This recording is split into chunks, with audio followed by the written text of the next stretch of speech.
Blackjack. Hit. Stand.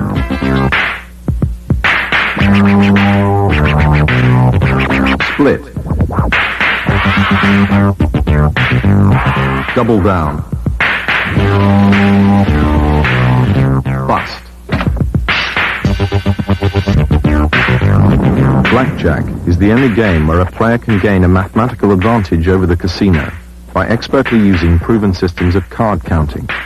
Card counting is not cheating, but the casinos do not allow it.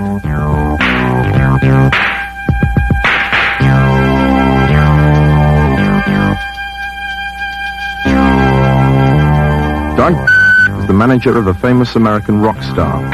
He's also an expert card counter who, in his spare time, has profitably played blackjack since 1975. In September 1980, he was barred from a major Las Vegas casino. This is the story of how he got back at the casinos by developing the perfect system.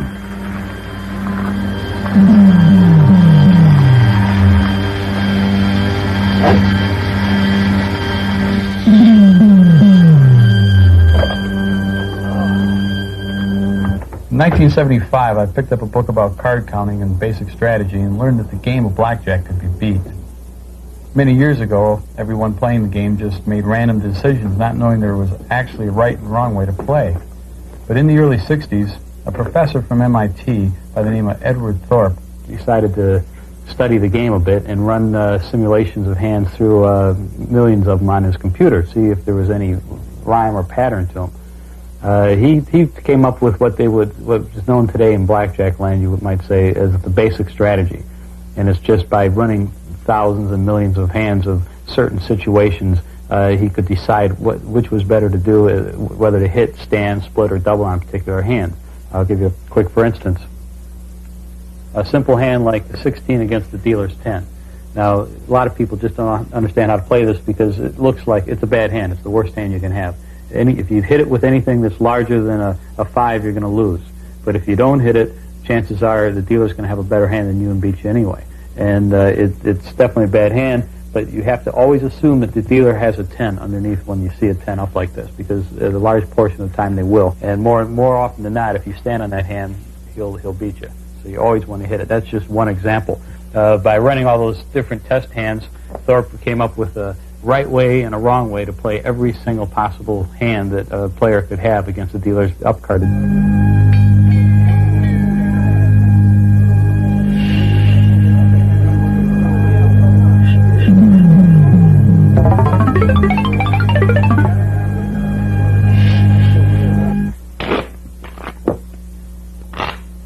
You got to remember, for this demonstration, you got to remember the particular rules that the dealer, you have a choice whether you hit, stand, split, or double on your hand, and the dealer has to play by certain house rules. Now, the dealer will, if he has to hit until he has at least 17, and then he has to stand. Okay, now you can stand on anything, and you've got that option, and that's where the high proportion number of 10s would come into effect here. Let's take a hand here. Okay, now, you see, by having more 10s in the deck, because we have the little cards out, you have a better chance of pulling this 20. Now, the dealer has the same chance of pulling a 20, but there's a difference. If he doesn't pull that 20, and he pulls a card less, like a 6, so he has less than 17, he has to hit it. And with a higher, proportion of 10s, that's what's going to happen. He's going to bust. Now, you might think that might happen to you, but you think about it. If you come up with a hand where now you both have a potentially lousy hand. Now, the only difference is you don't have to hit this card. You don't have to. And knowing that there's more 10s in the deck, you wouldn't. But the dealer has to take a hit on it. And the dealer would go over and you'd win again. Now, that's just the basic philosophy of why you want more large cards in there as opposed to little cards.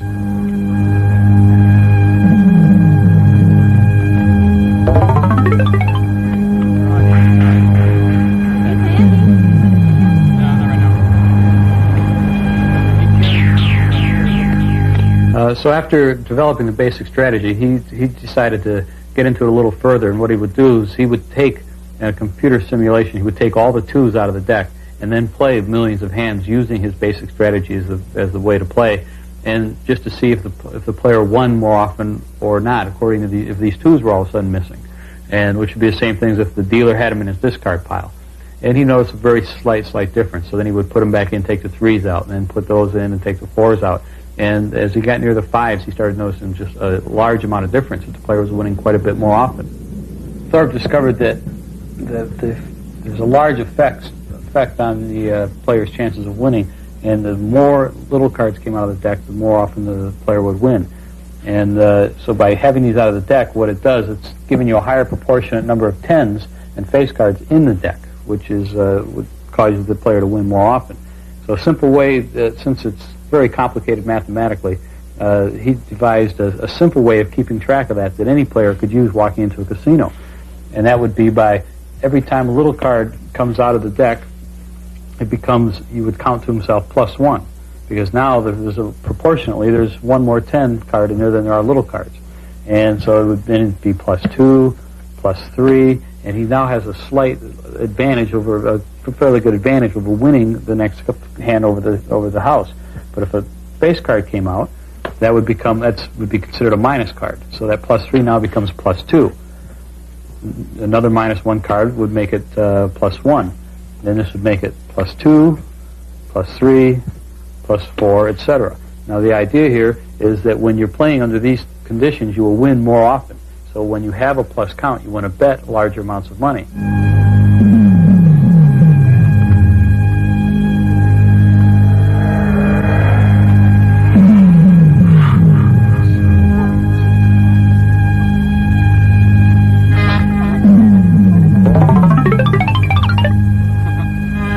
Now, to use that, instead of counting every card, to use that in a practical application in a casino, you'd have to look in groups of pairs and three of a kind, where you could easily see that's a -1.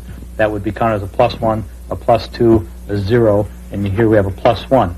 So you'd immediately go -1, 0, because it was a +1, +2, still a +2, we're now at a +3. So we now have a slight advantage. The players have a slight advantage over the house, so they would bet more money here, approximately 3 units, which would be like 3 chips. So I'm at a +3, now I'm at a +5, 6, +7, still a +7, +8. So we'd be betting a lot of money in these hands. We'd be betting as much as high as 8 units.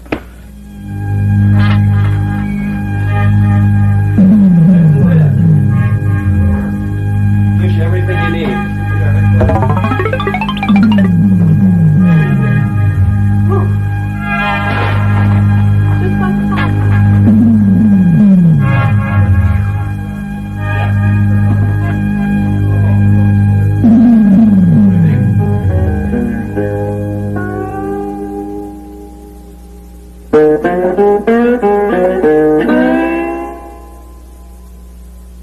First attempt at card counting in a casino was during an 8-hour stay in the Bahamas.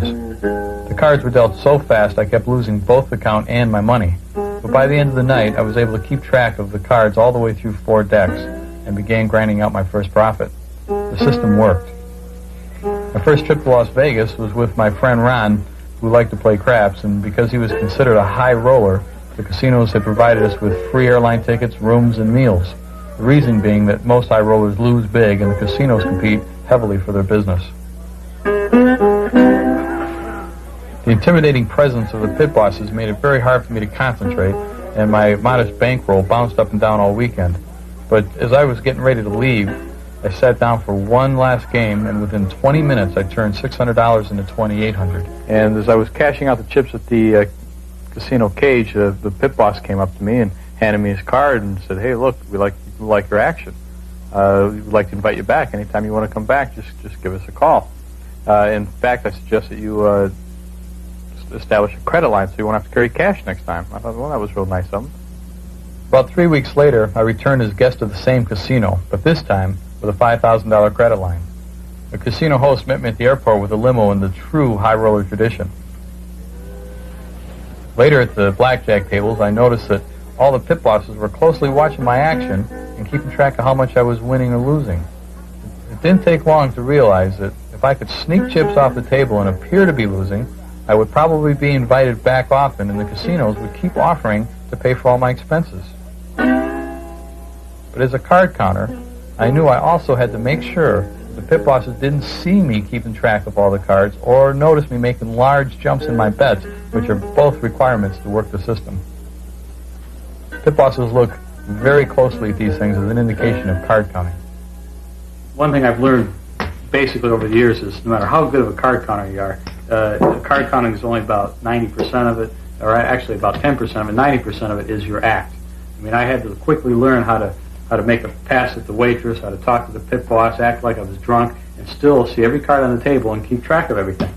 And also know how much money I have in front of me. That's always real important, because even though you're trying not to act like you don't care about money, you got to keep track of it.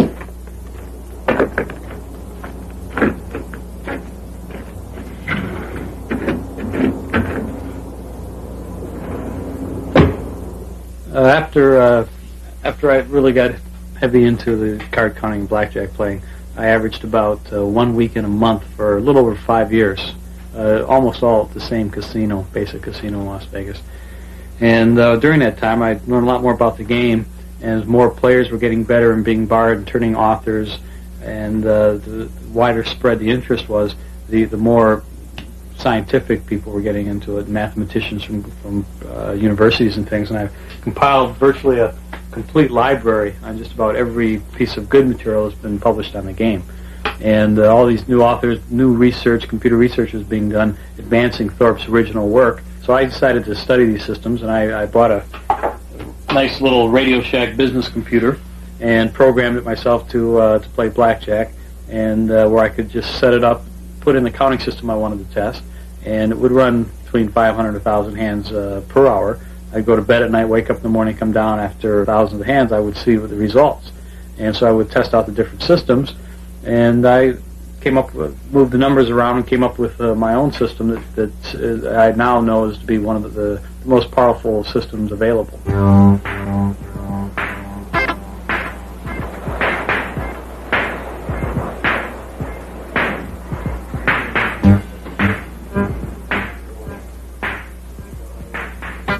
After frequenting this hotel for over 5 years as a guest of the casino, Doug flew out to Las Vegas to join some friends one Friday in September 1980.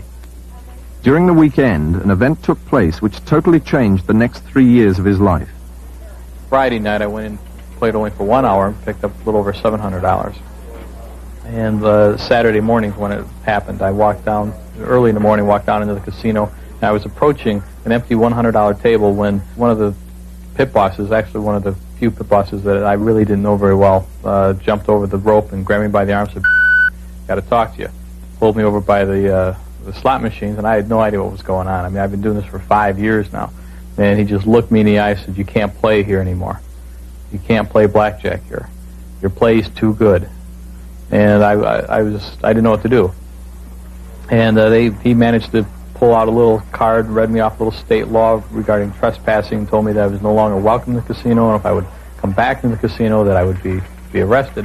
I tried to explain to him I've been losing for years, and he said, "Look," he said, "we've had, since your last trip, which was only a couple weeks earlier," he said, "we've had no fewer than 3 of our top pit bosses watching your every move.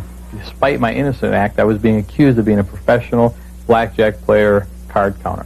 I've been barred from the Las Vegas Hilton." I just couldn't believe that a casino would stop a skilled player from playing when they don't do that to a poor player. I see lots of people in there have no idea what to do, and a casino never walks up to them and says, "Oh, excuse me, sir, don't split those tens. That's a dumb move. You're going to lose your money. You can't play here anymore. You're losing too much." They never do that. But the first time a guy comes in and can sit down and play halfway decent and have a chance at possibly winning some money occasionally, they throw the guy out. That seems totally unfair. That a casino that reports over $80 million a year in profits can kick some guy out who's out just trying to win a few measly dollars. The casinos have the power to legally ban anyone they consider undesirable. Get that key there, Scott. Give this thing a shot here. A little juice.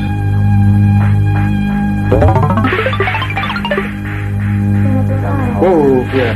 Just keep it there, yeah. There we go. Ooh. Third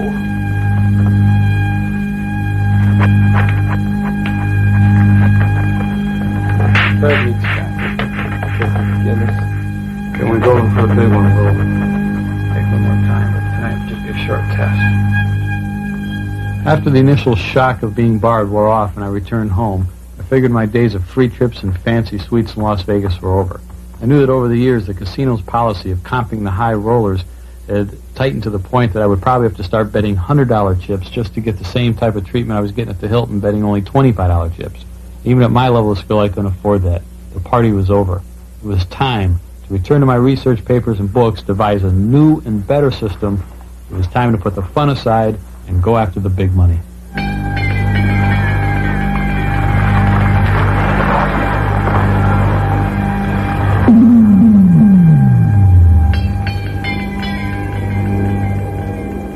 Okay, so utilizing my library and all the information I've gathered over the years about the game, the math behind the game, the scientific papers I've dug up, I designed a system that could literally beat the game of blackjack mathematically, not like a counting system, but the actual math that Thorpe's original figures, and plugged that into my Radio Shack computer and designed a system that would beat the game with as high as a 7% edge over the house. Under ideal conditions, which you've got to remember, I mentioned earlier that the best card counter in the world can only squeak out 2.5% under those same conditions. So now we're dealing with something that could go as high as 7%. And the challenge at that point was to, like I mentioned earlier, about bringing the MIT computer into the casino. Now, years ago, that would have been impossible. The computer is probably the size of this house. But using today's technology, I thought it might be possible. As I got deeper into this project, I realized the complexity of the programming and the intricacies of the hardware would require me to enlist some outside help. So I contacted a neighbor who worked with the head of the computer science research department at a local university. This is the campus all around here.